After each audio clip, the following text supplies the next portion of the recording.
Though the fig tree does not bloom, Habakkuk and the cry of the remnant. A prophetic word for a shaken people in uncertain times. There are prophets who thunder. There are prophets who warn. And then there are prophets who wrestle with God aloud, who dare to voice the questions God's people are afraid to ask. Habakkuk was one of those. He was not sent first to speak to the people. He was sent to speak for them. Before he ever delivered a warning, he lifted a complaint. Before he ever declared judgment, he cried out in confusion.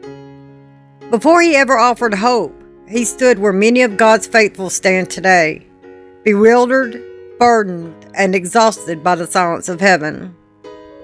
Habakkuk's audience, a people who felt forgotten. Habakkuk prophesied in Judah at a terrifying crossroads of history.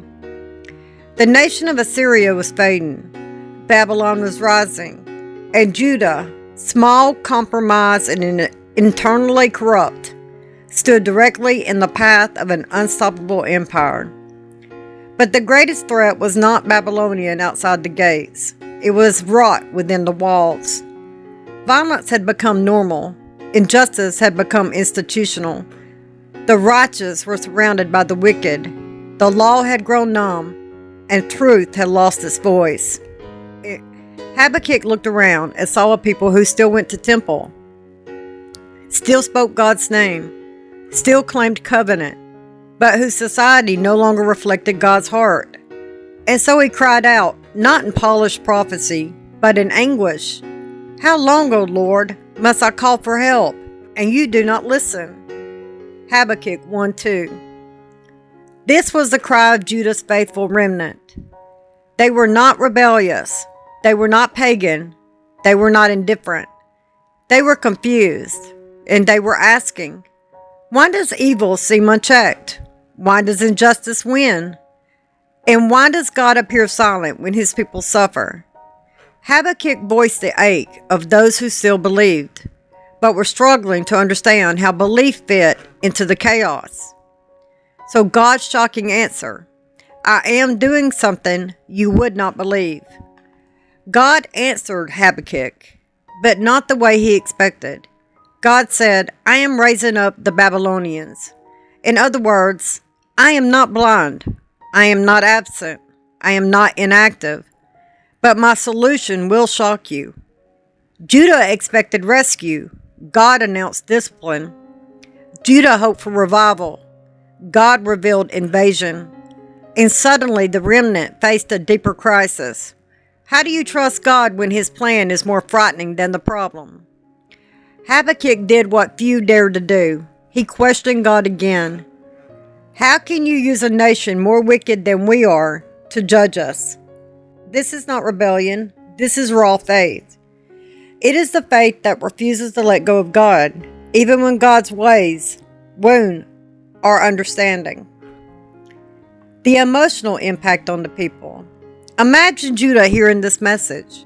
Not triumph, not deliverance, but hardship.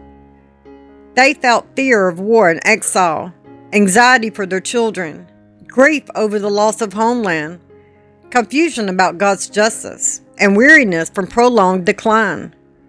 They were being told, you will lose much, you will suffer, and you will be shaken. But they were also being told something else, something quieter, deeper, and eternal. The righteous shall live by his faith.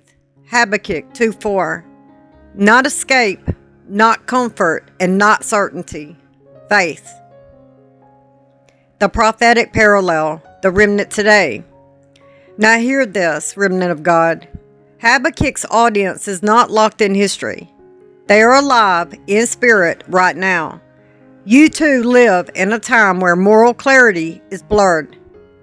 Truth is contested. Injustice feels rewarded. Wickedness appears bold.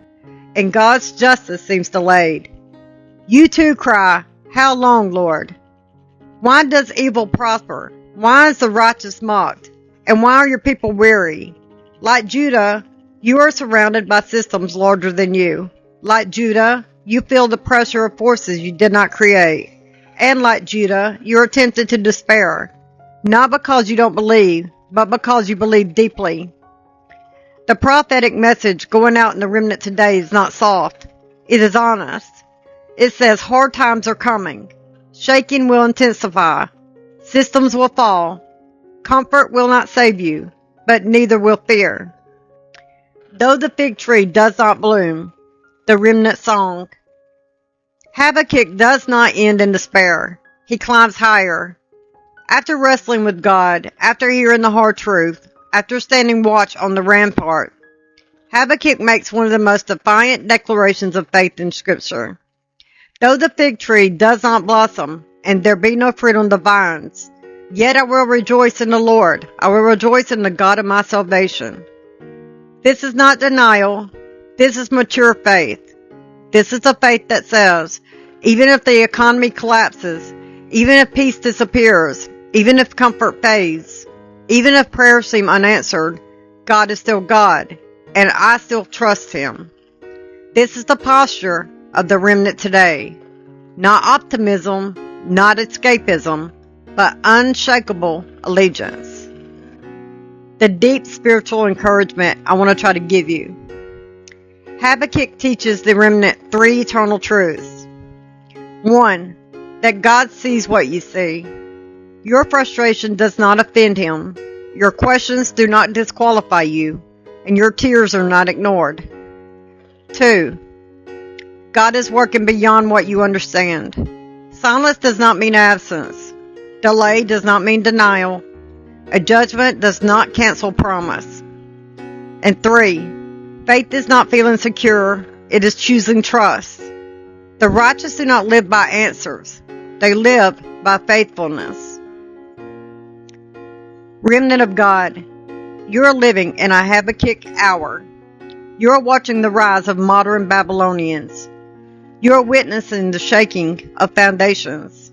You are feeling the weight of uncertainty, but you are also being invited to stand on the rampart, to wait for the word, to live by faith, and to declare, even if everything I hope for fails, God remains my strength.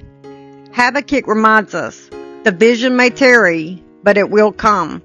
Justice may delay, but it will arrive. Hardship may increase, but God will not abandon His people. And the remnant, those who ain't gone, those who trust without sight, those who worship without reward, will stand. A word from the Lord, and I hope you receive it. God bless you. Have a good day.